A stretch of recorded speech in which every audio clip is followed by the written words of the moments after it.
নমস্কার, আদাব। Crime petrol দস্তাকে আপনাদের সবাইকে স্বাগত। আজ রাতে আমরা আপনাদের দেখাবো পানবেলে হওয়া একটা সেন্সেশনাল কেসের দ্বিতীয় তথা শেষ ভাগ, যেখানে দীপাবলির রাতে পাওয়া যায় 4টে লাশ।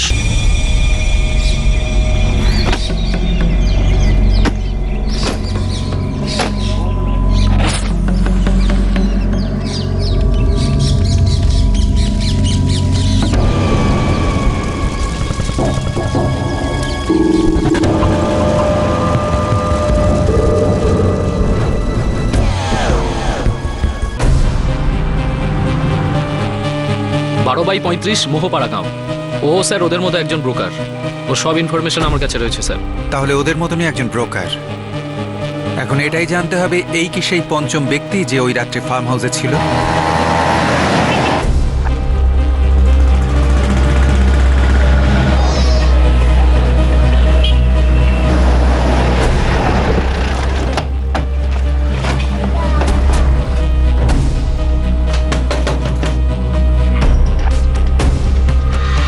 নীলেশ আম্বেকর, আমার স্বামী। কি হয়েছে? বলে গেছে যে নাসিকে কিছু কাজ আছে। কি কাজ করে? ও দালালির কাজ করে। আমার স্বামী স্টেট এজেন্ট। 12 আর 13 নভেম্বরও কোথায় ছিল? 12 তারিখ তো বাইরে গেছিল, আর 13 তারিখ তো দীপাবলি ছিল। তখন একবার বাড়ি এসেছিল, তারপর আবার বেরিয়ে যায়। তারপরে ওর ফোন আসে যে ও নাসিকে আছে। 4467898876। এটা ওরই নাম্বার তো? এটা তো ওরই নাম্বার ছিল, কিন্তু ওর সিমে কিছু প্রবলেম হয়। তারপর ও এই নাম্বারটা নেয়, 44567578। 13 নভেম্বর কোথায় ছিল? জানি না আমি। ও কাজের জন্য বাইরে যায়, আর কখনো কখনো 1-2 দিন ওখানে থেকেও যায়, বাড়িতে আসে না। আজ 18 নভেম্বর, 5 দিন হলো বাড়ি আসেনি। এই 5 দিনেও কতবার ফোন করেছে তোমাকে? 14 তারিখ সকালে একবার করেছিল, তার মাঝখানে একবার করেছিল। তুমি যে নাম্বারটা আমাকে দিলে এটা সুইচ অফ বলছে। স্যার, আমি জানি না যে আদৌ কি হয়েছে। ওর মোবাইলে কিছু প্রবলেম আছে, আর আমরা এতটাও বড় লোক নই যে যখন তখন একটা ফোন কিনে নিতে পারি, তাই সিমটাই বারবার পাল্টাই। নাম কি তোমার? গায়ত্রী আম্বেকর। যদি তোমার স্বামী তোমায় ফোন করে তাহলে তাকে বলো আমাদের সঙ্গে যেন দেখা করে, আর ফোন করলেই আমাকে জানিও। আর এমনটা যদি না করো তাহলে খুব খারাপ হবে। আমি ঠিক বুঝলাম না।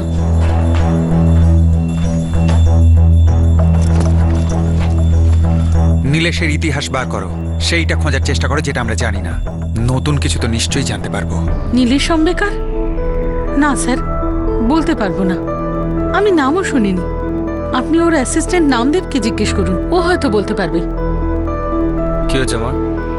পুলিশ ফোন করেছিল, জিজ্ঞেস করছিল যে আমরা নীলেশ বলে কাউকে চিনি কিনা। নীলেশ বলে কে থাকতে পারে? না, আমি কোনো নীলেশ আম্বেকরকে চিনি না। নো স্যার, বাবা কখনো কোনো নীলেশ আম্বেকরের কথা বলেনি। নীলেশ? আর কি জানো? আম্বেকর। আম্বেকর? না, শুনিনি কখনো। আসলে সচিন কিছু বলতোই না। আরে নীলেশ, ফোন নেই, কোনো খবর নেই।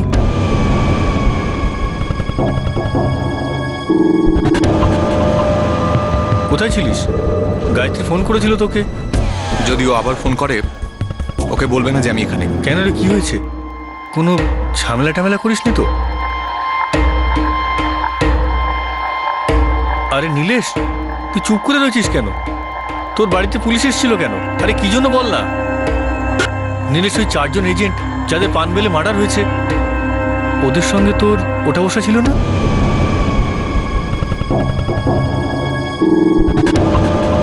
নীলেশ, এই মার্ডারে তুই কোনোভাবে জড়িত নস তো?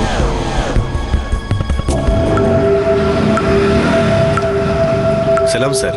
হাতিয়ারের মার্কেটে রিভলভারের তো কোনো খবর নেই স্যার। আর তাছাড়াও এটা যদি লাইসেন্স রিভলভার হতো তাহলে আপনি প্রথম দিনেই জানতে পারতেন স্যার। এই নীলেশ আম্বেকরের ব্যাপারে কোনো খবর আছে?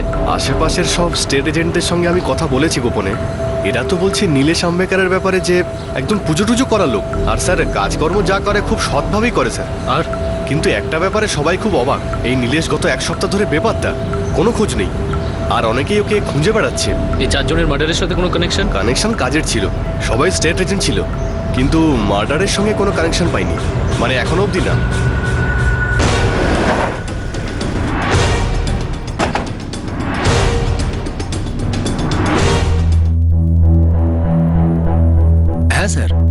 নীলেশ হরিশবাবুর কয়েকটা কাজ করেছিল।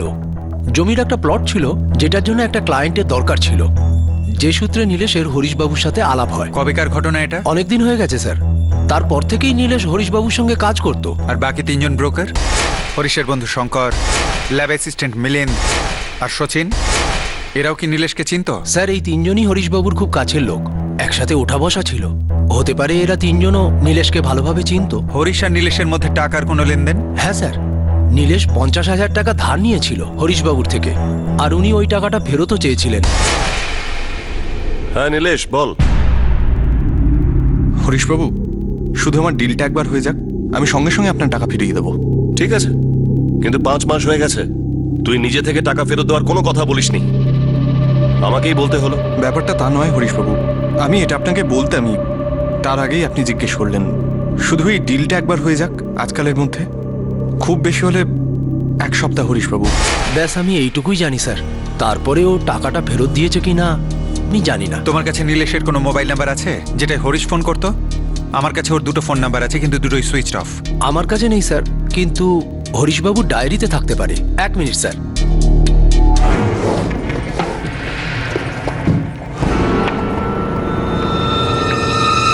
সরি স্যার, এতেও তো নাম্বার নেই। হতে পারে ওনার মোবাইলে নাম্বারটা সেভ করা আছে। ঠিক আছে, ওই ডায়েরিটা আমায় দাও। এই নিন স্যার। Thank you. নবী মুম্বাইয়ের কাছে রাসায়নি এলাকার ব্রোকার নীলেশ আম্বেকার এখন পুলিশের সন্দেহের তালিকায় চলে আসে।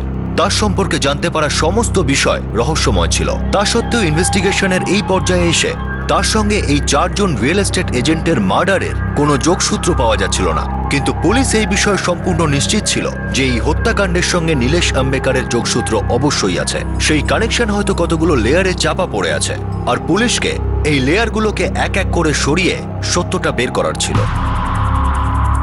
স্যার, নীলেশের স্ত্রী গায়ত্রীর ফোন অল টাইম সার্ভিলেন্সে আছে, কিন্তু এখনো পর্যন্ত নীলেশের কোনো ফোন আসেনি। খুব আশ্চর্যের ব্যাপার, একটা লোক দীর্ঘদিন তার বাড়ির বাইরে, তার স্ত্রীও জানে না সে কোথায়, বাড়িতে ফোনও করে না। শ্রীধর, একটা কাজ করো, ওই হরিশ আর ওর বাকি 3 বন্ধু টোটাল ফোন লিস্ট চেক করো, ভালো করে খুঁটিয়ে দেখো। কোনো না কোনো কমন নাম্বার পড়বেই যেটা আমাদের কাজে লাগবে। মনে হয় বারবার নিজের নম্বর পাল্টায়। এটাও কোনো ইঙ্গিত হতে পারে শ্রীধর, লোকটা সুবিধের নয়।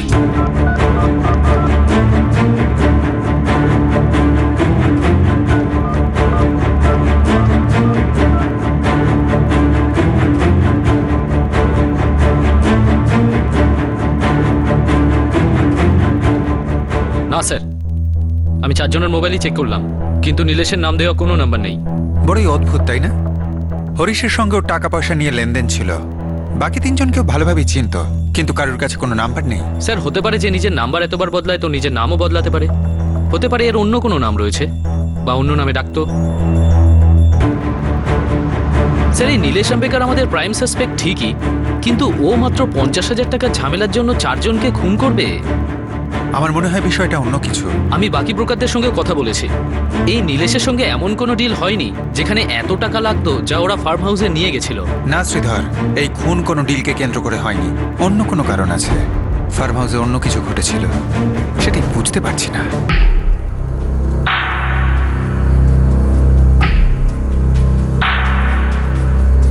মা, পুলিশ বলছিল যে জমির ব্যাপারে কোনো ডিলই হয়নি। মানে তাহলে তোর বাবা এত ধার কেন নিয়েছিল? জানি না, কিন্তু মা, এরকম প্রথমবার হলো যে বাবা আমাদের থেকে লুকিয়েছে। কি করছিল সেটাও বলেনি, তাও দীপাবলির সময়। মা, অনিমেষ কাকা বলেছিল যে বাবা ওনার কাছ থেকে 1 লাখ টাকা লোন নিয়েছিল। এমনিতে তো ভালোভাবেই বললেন, এটাও জিজ্ঞেস করলেন যে টাকাটা আমরা কবে ফেরত দিচ্ছি। তোর বাবা আমাদের এত বড় মিথ্যেটা কেন বলল? জানি না ও এত টাকা দিয়ে কি করতে চাইছিল। মা, আমি বাবার মুখে কখনো নীলেশের ব্যাপারে কিছু শুনিনি। আচ্ছা, তোর কি মনে হয় যে তোর বাবা কোনো খারাপ কাজ করছিল? না হলে কেউ 7 লাখ টাকা সঙ্গে করে নিয়ে যায়? মা, বাবা স্টেট এজেন্ট, ক্যাশ টাকা ওনার কাছে কোনো বড় ব্যাপার ছিল না। কিন্তু দীপাবলির দিন? না মা, আমার মনে হয় না বাবা নিজে কোনো খারাপ কাজে ছিলেন। তাহলে ও এসব লুকিয়ে কেন করলো? বাড়ি থেকে টাকা নিয়ে গেল আর আমাদের বলল মাল বাজাচ্ছে। এসব কি ছিল? তুই বল না বাবা, এসব কি ছিল?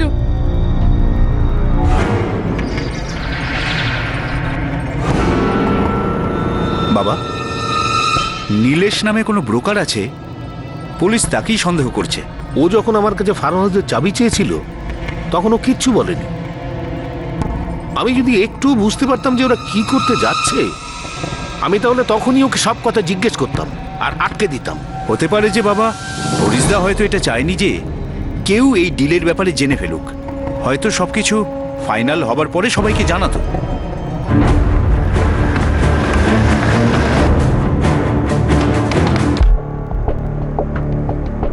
স্যার, ভগবানের দিব্যি, ও আমাকে কোনো ফোন করেনি, কোনো খবর নেই, কিছুই না। আমি নিজেই চিন্তায় আছি ওর জন্য। ওর কতগুলো নাম আছে? কি? তোমার স্বামীকে কতগুলো নামে লোকে চেনে? এটা কি বলছেন আপনি? আমি তো ওর দ্বিতীয় নামের ব্যাপারে কিছুই জানি না। তোমার ফোনটা দাও।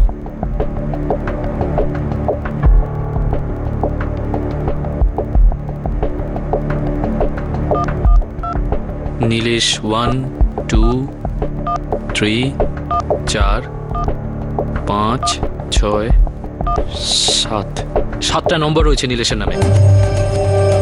যদি জানতে পারি যে তুমি নীলেশকে সাহায্য করছো বা ওর এই কাণ্ডে যুক্ত, তাহলে গায়ত্রী দেবী তুমিও নিস্তার পাবে না।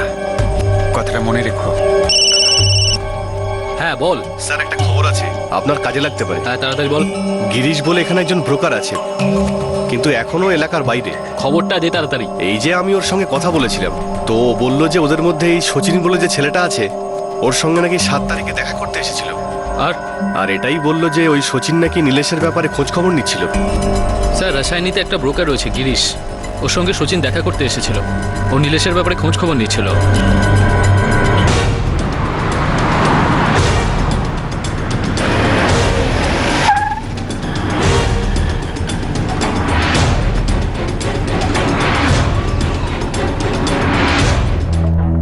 সচিনকে তুমি কিভাবে চেনো?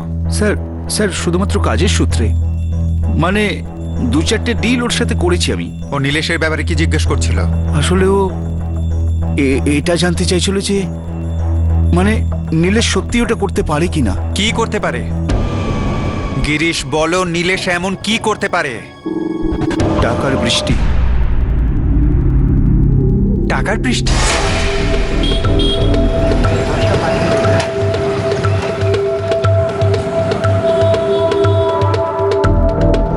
দেখ সচিন, আমি নিজের চোখে দেখিনি কিন্তু শুনেছি। বল না, কি শুনেছিস?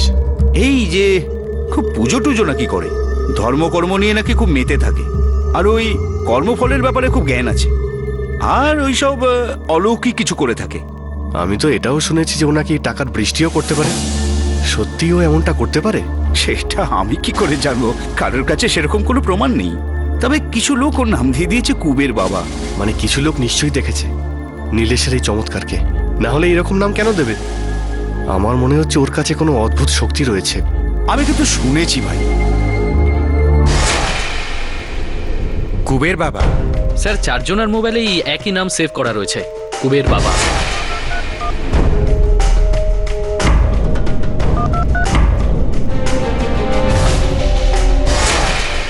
হরিশের ডায়েরিতেও নাম আর ফোন নাম্বার রয়েছে। স্যার, এই মার্ডারে নীলেশের কোনো হাত আছে কি?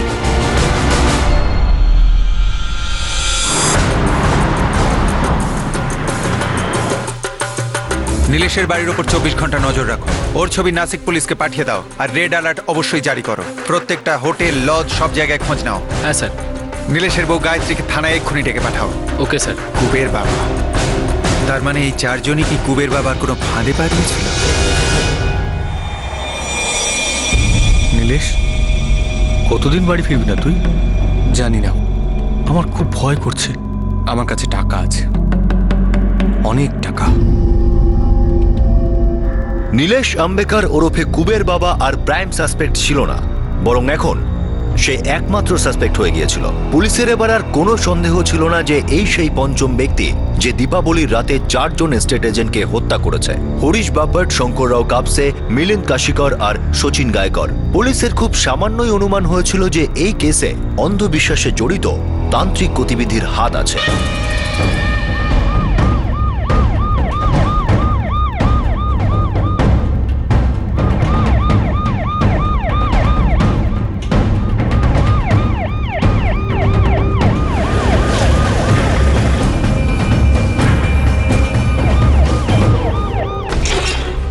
না স্যার, সারা নাসিক খুঁজলাম, পেলাম না। ওর স্ত্রীকে নিয়ে এসো, গায়ত্রী দেবীকে। হ্যাঁ স্যার। স্যার, কুবের বাবার নাম দেওয়া যে নাম্বার পেয়েছি সেই একই নাম্বার গায়ত্রীর ফোনে নীলেশ 6 নামে সেভ করা ছিল।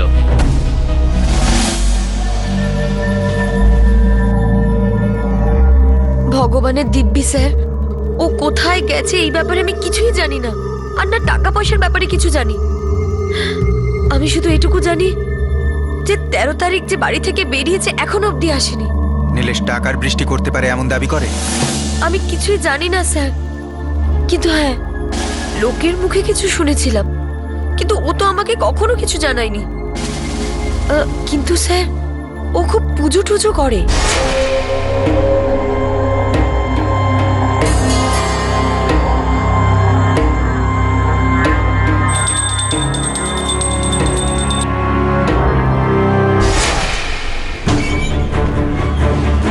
16 নভেম্বর তুমি 44676565 কথা বলেছিলে। এই নাম্বারটা হলো কোনো গণেশের। এটা ওর খুড়তুতো ভাইয়ের। আমি ওকে এর জন্য ফোন করেছিলাম যে নীলেশ ওর বাড়িতে গেছে কিনা, কিন্তু ও ওখানেও যায়নি। এই গণেশ থাকে কোথায়? কারজাত।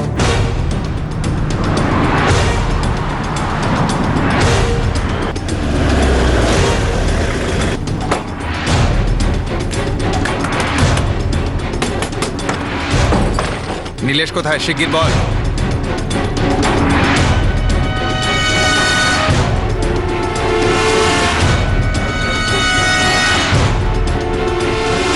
নীলেশ এখানে আসেনি স্যার। হ্যাঁ বলো, কি খবর? স্যার, গ্রামের একজন বলছিল যে নীলেশকেও মাঠের রাস্তা দিয়ে 15 মিনিট আগে যেতে দেখেছে। হাবিলদার। হ্যাঁ স্যার। নিয়ে চল বেটাকে। স্যার এটা কি চলছেন? আমি কিছু করিনি স্যার। স্যার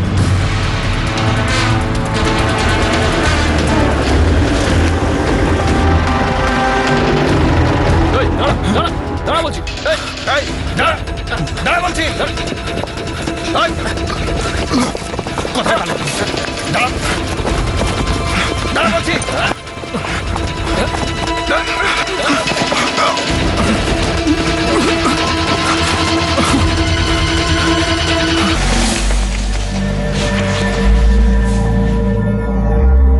স্যার 13 লাখ টাকা, কিন্তু এখন অনেক টাকা মিসিং।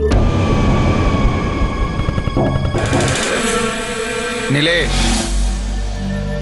এবার তাড়াতাড়ি বল তোর প্ল্যানটা কি ছিল? A to Z সব। Your time starts now.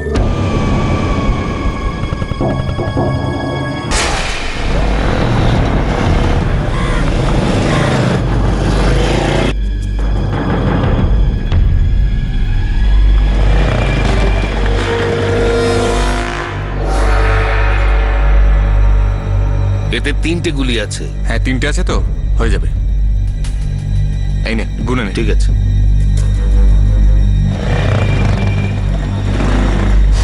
আমি একটা লোকাল গুনার কাছ থেকে রিভলভারটা কিনি। তুই এই চারজনকে কি করে মারলি আর কেন? হারামজাদা হরিশ আমার জীবনটা বরবাদ করে দিচ্ছিল। আমার 50,000 টাকা ফেরত দে, ফেরত দে। সব সময় সেই একই কথা। টাকা তো শুধু ওই হরিশের কাছ থেকে নিয়েছিলিস, তাই না? হরিশের কাছ থেকে 25 নিয়েছিলাম, বাকিটা কাশীকর, শঙ্কর আর সচিনের কাছ থেকে নিই। তুই ওই চারজনকে এত টাকা সমেত ফার্ম হাউসে ডেকে পাঠালি, ওরা নিজেদের বাড়িতে মিথ্যা বলল। তুই এদের বোঝালি কি করে? আর এইভাবে এই কেসের জট খুলল। বিশ্বাস হয় না, কমপ্লিটলি শকিং। কিন্তু সত্যি এটাই যে নীলেশ আম্বেকার এই 4 জন এস্টেট এজেন্টের উপর এমন জাদু করেছিল যে তারা তাদের বাড়ির লোকেদের মিথ্যে বলেছিল আর কাছের লোকেদের থেকে অনেক টাকা ধার করেছিল আর একটা জায়গারও ব্যবস্থা করে ফেলেছিল। এখন প্রশ্ন হলো যে নীলেশের আসল উদ্দেশ্য কি ছিল, সে চালাকির কোন পন্থা প্রয়োগ করেছিল, আর কি ছিল তার তুরুপের তাস।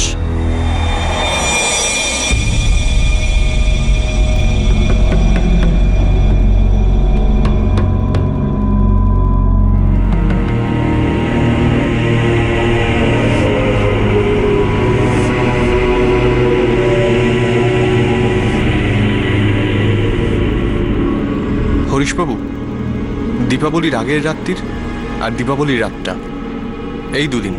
যা, বাজে কথা বন্ধ করতো। ঠিক আছে, ছেড়ে দিন। যদি আপনাদের মনে হয় বাজে কথা তাহলে ভুলে যান। আর এমনিতেও আমি এই সমস্ত কাজ সবার জন্য করি না।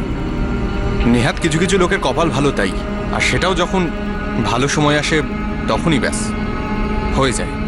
এই দুটো দিন আপনাদের চারজনের জন্যে মানে খুব গুরুত্বপূর্ণ। এইরকম দুটো দিন কিন্তু আর ফিরে আসবে না। আপনারা এটাই ধরে নিন যে আপনাদের ফসল পুরোপুরি পেকে গেছে। আমি খালি এক মুঠো ওপরে ছুঁড়ব, আর ওপর থেকে 2 মুঠো ঝরে পড়বে। আপনারা এটাই ভাবছেন তো যে আমার এই দশা কেন? কেননা আমি সত্যিকারের কুবের বাবা। এই অলৌকিক শক্তি আমি ওপর থেকে পেয়েছি। আমি এটা কোথাও শিখে টিকিনি। আর আমি শুধু অন্য লোকেরই ভালো করতে পারি, নিজের নয়। আর এর কোনো ভুল ব্যবহার কখনো নয়। কিন্তু এগুলো তুই বুঝতে পারছিস কিভাবে? আমার ভেতরে একটা কম্পন হয়। আমি যখন এখানে আপনার দরজার সামনে এলাম, তখনই ওখানেই আমার মধ্যে একটা কম্পন হলো। আর তারপর আমার হাত নিজে থেকেই আপনার দরজায় লাগানো এটার দিকে ধীরে ধীরে এগিয়ে গেল। আমি এটাকে নিয়ে ভেতরে এলাম, আর আমি কথা বললাম উপরে, সোজা উপরে, ডাইরেক্ট। আর তারপর আমি সিগন্যাল পেলাম 12 আর 13ই নভেম্বর টাকার বৃষ্টি হবে। ঠিক আছে, আমি আপনাদের 50,000 টাকা 14ই নভেম্বর এমনিও ফিরিয়ে দেবো। জানেন কি করে? আমি কোনো সৎ মানুষকে খুঁজে বার করব, আর তার জন্যই টাকার বৃষ্টি করাবো। আর সেখান থেকে আমি যে দক্ষিণা পাবো 50,000 টাকা, 1 পয়সাও বেশি নয়। আর তারপর আমি 14ই নভেম্বর আপনাদের টাকা ফিরিয়ে দেব। ঠিক আছে, আমি তাহলে আসি।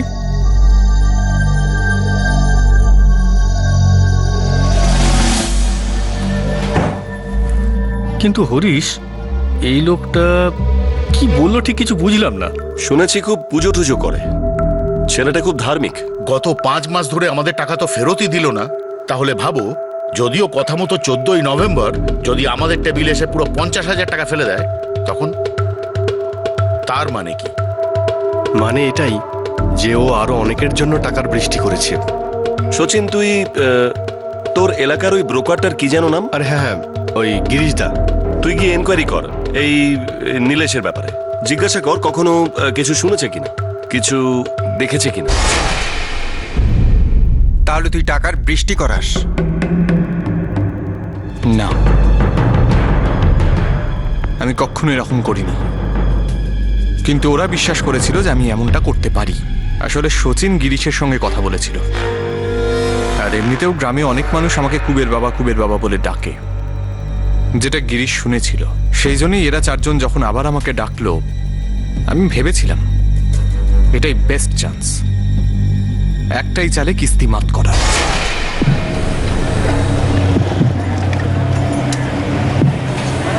দেখ নীলেশ, আমরা নিজেদের মধ্যে কথা বলে নিয়েছি, আর ভাবলাম যে ট্রাই করতে আপত্তি কিসের, কি তাই তো? তুই আমাদের জন্য ওটাই কর, টাকার বৃষ্টি। নিশ্চয়ই করব, কিন্তু একটা কথা আছে হরিশবাবু, আর আপনারা 3 জনে শুনুন। কিছু নিয়ম পালন করতে হবে। যেমন? যদি সামান্য এদিক ওদিক হয় না, তাহলে সমস্ত নষ্ট হয়ে যাবে। কারণ ঐশ্বরিক শক্তি আমাদের উপর নজর রাখছে, আমাদের পরীক্ষা নেয়। কি রে নীলেশ, সোজা করে বল না ভাই, আমাদের কি করতে হবে? এই যে শক্তি আছে না, তাকে পয়সার বীজ ছড়াতে হয়। এই সমস্ত শক্তি ওই বীজের সঙ্গে খেলা করে, আর তারপর যখন মন্থন হয়, তখন যা মনে হয় সেটাই ফেলে দেয়। তখনই হয় টাকার বৃষ্টি। কত দিতে হবে বল না। হ্যাঁ, সব বীজে কি অঙ্কুরিত হয়? হয় না তো। সেরকমই যদি আপনারা 1 লাখ দেন, তাহলে কখনো কখনো 75,000 পাবেন, কখনো হয়তো 1.25 লাখ। এখন যত বেশি দেবেন তত বেশি ফেরত পাবেন, কি তাই তো? তো এখন প্রথম শর্ত, যা হয়, যতটা হয়, যেমন ভাবে হোক নিয়ে আসুন। কিন্তু হ্যাঁ, চুরি নয়, ছল চাতুরি নয়, সৎভাবে যত টাকা আনতে পারেন নিয়ে আসুন। দ্বিতীয় শর্ত, এই পুরো বিষয়টা আপনারা 4 জন আর আপনাদের মাধ্যমে আমি, এই 5 জন ছাড়া যদি এই 12 আর 13 তারিখ রাতে হতে চলে এই টাকার বৃষ্টির জন্য পুজোর ব্যাপারে অন্য কেউ কিছু জানতে পারে, তাহলে সব শেষ হয়ে যাবে। ফিনিশ। শুধু তাই নয়, টাকার জায়গায় রক্তের বৃষ্টি হবে। একবার ক্যান্সেল করে দিলে কিছু হবে না, কিন্তু যদি কেউ মুখ খোলে তাহলে ভুলে যান। তৃতীয় আর শেষ শর্ত, পরিবেশটা নির্জন হওয়া দরকার। কোনো শোরগোল চলবে না, পরিচ্ছন্ন এবং সুন্দর। তোর এই 3টে শর্তেই হয়ে যাবে। তাহলে ঠিক আছে, আপনারা মন থেকে প্রার্থনা করুন, আর বাকি সব আমার উপর ছেড়ে দিন। টাকার বৃষ্টি হবে হরিশবাবু, আর দেখবেন কিরকম ভাবে হয়। তোর এই 3টে শর্তেই হয়ে যাবে। তাহলে ঠিক আছে, আপনারা মন থেকে প্রার্থনা করুন, আর বাকি সব আমার উপর ছেড়ে দিন। টাকার বৃষ্টি হবে হরিশবাবু, আর দেখবেন কিরকম ভাবে হয়। আজ আর কাল? হ্যাঁ, আজ পৌঁছবো আর কাল রাত পর্যন্ত থাকবো। বাবা, ডিলটা এত ইম্পর্টেন্ট হলে আমি ওখানে চলে যাচ্ছি। এই ডিল আমি আর শুধু আমিই করতে পারবো। বাবা, ডিল তাও সোলাপুরে? আরে মহেশ, খুব বড় ডিল এটা। নাগপুরে একটা বড় পার্টি পেয়েছি, ডিল করতে যাচ্ছি। কি রে মিলেন, সব ভালো তো?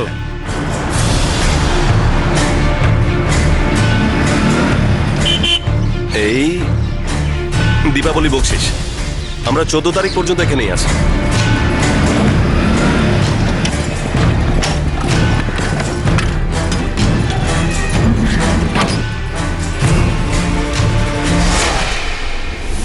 বাহ রে ভণ্ড সাধু, বাহ, ভালোই বোকা বানিয়েছিলে। ফাঁদটা ভালোই করেছিলে। আর আশ্চর্যের কথা, ওরা এই ফাঁদে পাও দিল আর জীবনটাই হারিয়ে ফেললো।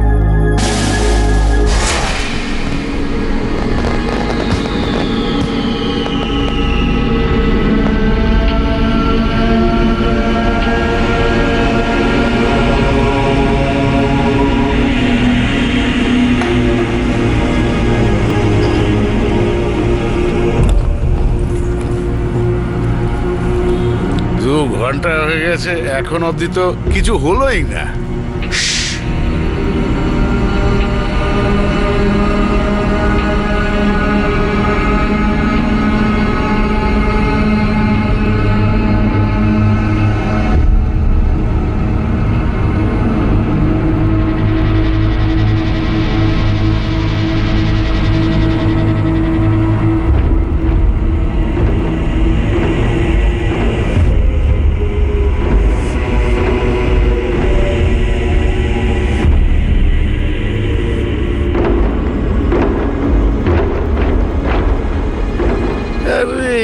এটা কি পুজো রে?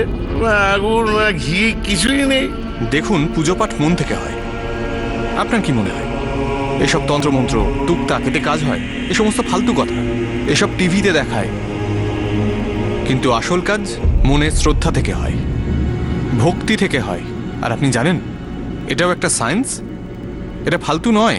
এই কি কি কি কি কি হরিশবাবু, আজ হবে না, আজ হতে পারে না। মানে?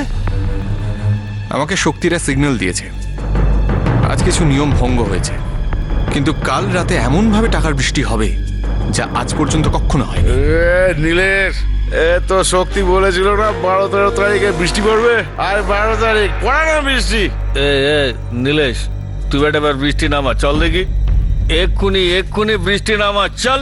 দেখুন, আপনারা এরকম ভাবে কথা বলবেন না। এই শক্তিরা আমাদের চারপাশে রয়েছে, শান্ত থাকুন। এই তোরা পাগল হয়েছিস? হ্যাঁ, সরি। আমিও সরি। হবে, কাল হবে। এই শক্তিরা আমাকে খবর পাঠিয়েছে, কাল বৃষ্টি হবে, টাকার বৃষ্টি হবে। আমি কি বলছি, খুব খিদে পেয়ে গেছে। আরে কিছু খাবার আনাই না? আমি এখন চিকেন তন্দুরি খাবো, আর কিছু জানি না। না, এসব খাবার আসবে না। খাবার আমি অর্ডার করব। আপনাদের অবস্থা ঠিক নয়। বাইরে হোটেল গঙ্গা আছে, ওখান থেকে নিয়ে নিচ্ছি।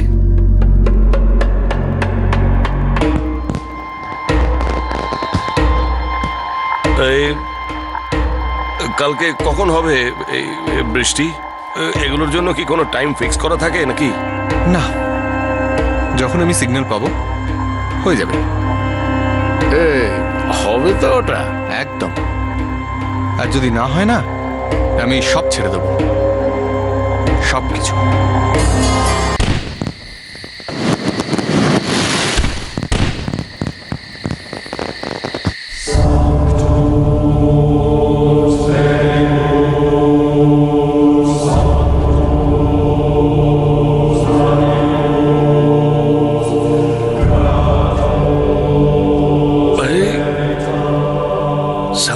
4 ঘন্টা হয়ে গেল, ওপর থেকে বৃষ্টি পড়া তো দূরের কথা, শালা এক ফোঁটা পড়েনি। আমি কি বলছি শোন, এই বেটারা আমাদের মুরগি করছে, বুঝলি? ঠিক আছে, আমি খাবার নিয়ে আসছি। জানি না, লেট নাইটে হয়তো বৃষ্টি হতে পারে।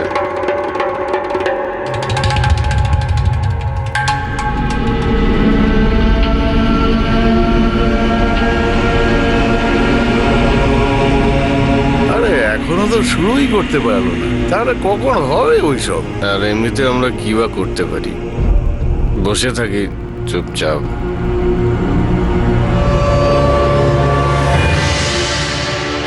এবার কি হলো? কোথায় যাচ্ছে? আরে এবার কোথায় যাচ্ছে?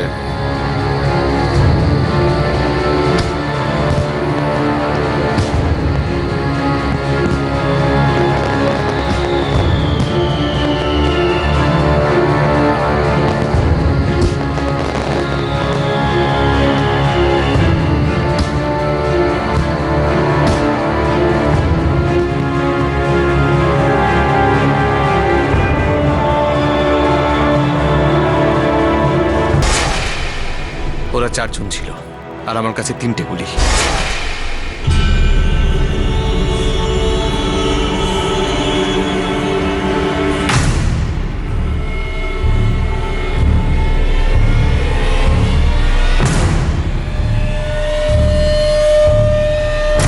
এই নীলেশ, এই চল, বন্ধ কর সবকিছু। হ্যাঁ, আমার দরকার নেই, আমার কিছু দরকার নেই সব। তোকে ভালো করে মজা টের পাওয়াবো আমি। শালা এত কষ্ট করে এইসব টাকা তোর জন্য নিয়ে আসলাম আমি, দীপাবলির দিন সবাইকে ছেড়ে তোর জন্য এখানে আসলাম আমরা। হ্যাঁ, তুই শালা এখানে নাটক করছিস, আমরা কিছু বুঝতে পারছি না। এই শালা বন্ধ কর। এই তোকে জিজ্ঞাসা করছি রে, কি রে শালা কানে কথা ঢুকছে না? মেরে থোবরা শালা বিলা করে দেবো।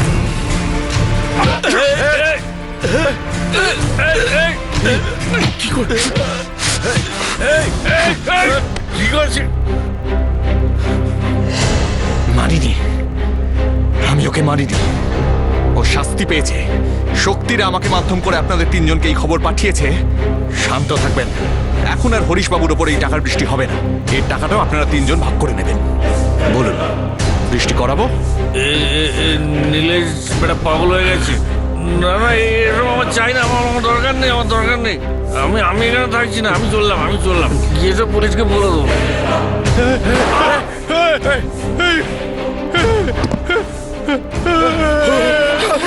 কি করছে?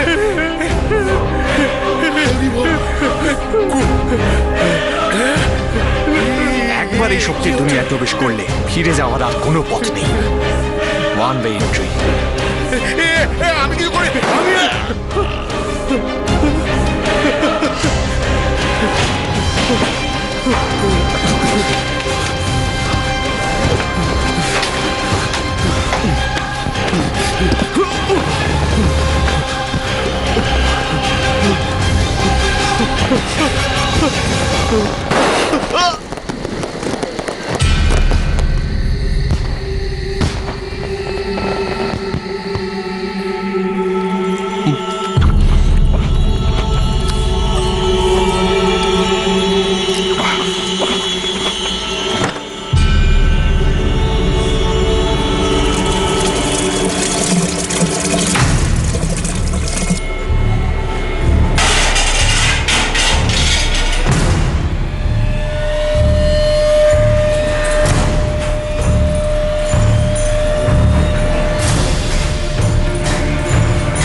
যতটাই অবিশ্বাস্য বা কাল্পনিক বলে মনে করা হোক না কেন, কিন্তু এটাই সত্য যে এমনটাই হয়েছিল। 4 জন ভালো রোজগারে মানুষ লালসার বশবর্তী হয়ে এটা মানতে শুরু করে যে টাকার বৃষ্টি হবে, তাদের ইনভেস্টমেন্ট দ্বিগুণ হবে। নীলেশের মতো পাষণ্ডের এসব করা কোনো অসম্ভব ব্যাপার নয়, কিন্তু আশ্চর্যের বিষয় এটাই যে এই 4 জন এই জালে কিভাবে ফাঁসলেন। এতগুলো টাকা ধার করলেন, বাড়ির লোকেদের কাছে মিথ্যে বললেন, আর নিজেদের সবচেয়ে বড় পুঁজি জীবনটাকেই হারিয়ে বসলেন। পুলিশ নীলেশের কাছ থেকে অনেক টাকাই উদ্ধার করেছে, যা সে আলাদা আলাদা জায়গায় লুকিয়ে রেখেছিল। এরকম মনে হচ্ছিল যে নীলেশের স্ত্রী গায়ত্রী নীলেশের এই অপরাধের ব্যাপারে কিছুই জানত না। আনলাইসেন্সড রিভলভার আর গুলি বিক্রেতাকেও অ্যারেস্ট করা হয়েছিল। সূত্র অনুযায়ী এই 4 এস্টেট এজেন্ট অনেক টাকাই ধার করেছিলেন, যাতে নীলেশ টাকার বৃষ্টি করতে পারে। নীলেশ সম্পূর্ণভাবে তাদেরকে নিজের বশে করে ফেলেছিল, এটা বলে যে যত বেশি টাকা ঢালবে তত বেশি টাকার বৃষ্টি হবে। লালসার কোনো সীমা হয় না, আর মানুষের লালসার সুযোগ সন্ধানীর সংখ্যাও কম নয়। টাকা হোক, প্রপার্টি হোক, সন্তানের ইচ্ছা হোক, লাভ লাইফ, সেক্স লাইফ, পুরনো শত্রুতা, নীলেশের মতো প্রতারককে আপনি সব জায়গায় পাবেন, যে মানুষের দুর্বলতা আর লালসা এই দুটোরই সুযোগ নেওয়ার জন্য জাল পেতে বসে থাকে। অন্ধবিশ্বাসের জালে ফেসে যাওয়া মানুষ সবসময় বোকামির পরিচয় দেয়, কারণ তারা একটা সম্পূর্ণ মিথ্যা আর অবাস্তব ধারণাকে বিশ্বাস করতে থাকে। এটা মানতে থাকে যে নির্দিষ্ট কিছু মানুষের মধ্যে দৈব শক্তি থাকে, যারা মাধ্যম হয়ে সাধারণ মানুষের সমস্যাগুলিকে চমৎকারের দ্বারা সমাধান করতে পারে। আর এই নির্দিষ্ট মানুষগুলো সুপারন্যাচারাল পাওয়ারের সঙ্গে সরাসরি কথা হয়। ভবিষ্যৎবাণী, ব্ল্যাক ম্যাজিক, শক্তির বিনাশ, তন্ত্রমন্ত্র, মানুষের সবকিছু শিকার সর্বদা দুঃসময় হয়। অবাক করার বিষয় হলো এই তান্ত্রিক আর এজেন্টদের অ্যাড সবসময় খবরের কাগজ আর রেল স্টেশনে দেখা যায়। তার চেয়েও বড় কথা, আমাদের দেশের ন্যাশনাল টিভি চ্যানেলগুলোতেও দেখানো হয়। একটু যুক্তি দিয়ে ভাবুন, যদি এসব করাতে আমাদের জীবন বদলে যেত, তাহলে কারো কাজ করার কোনো প্রয়োজনই হতো না। আমরা শুধু বাড়িতে বসে পুজো পাঠ করতাম, আর আমাদের সমস্ত প্রয়োজন, সব ইচ্ছা আপনা আপনি পূরণ হয়ে যেত। মধ্যযুগীয় অবৈজ্ঞানিক পরম্পরার উপর আস্থা রেখে চমৎকারের আশা করা মানুষের সবচেয়ে বড় ভুল। আমরা সবাই জানি যে এই সমস্ত কিছু শুধু অবৈজ্ঞানিকই নয়, বরং অমানবিকও। কিন্তু আমাদের মধ্যে বহু মানুষ আছেন যারা কোনো না কোনো ভাবে অন্ধবিশ্বাসের জালে আবদ্ধ। লেবু আর লঙ্কা রাস্তায় ফেলে তারা রাস্তা নোংরা করে, নিজেদের সন্তানদের ওগুলোতে পা দিতে নিষেধ করে এটা বলে যে কুনজর লাগতে পারে। কি হয়েছে আমাদের দৃষ্টির? কবে খুলবে আমাদের চোখের থেকে সেই ভয়ের পট্টি? কবে আমরা সত্যিটা দেখতে পারবো?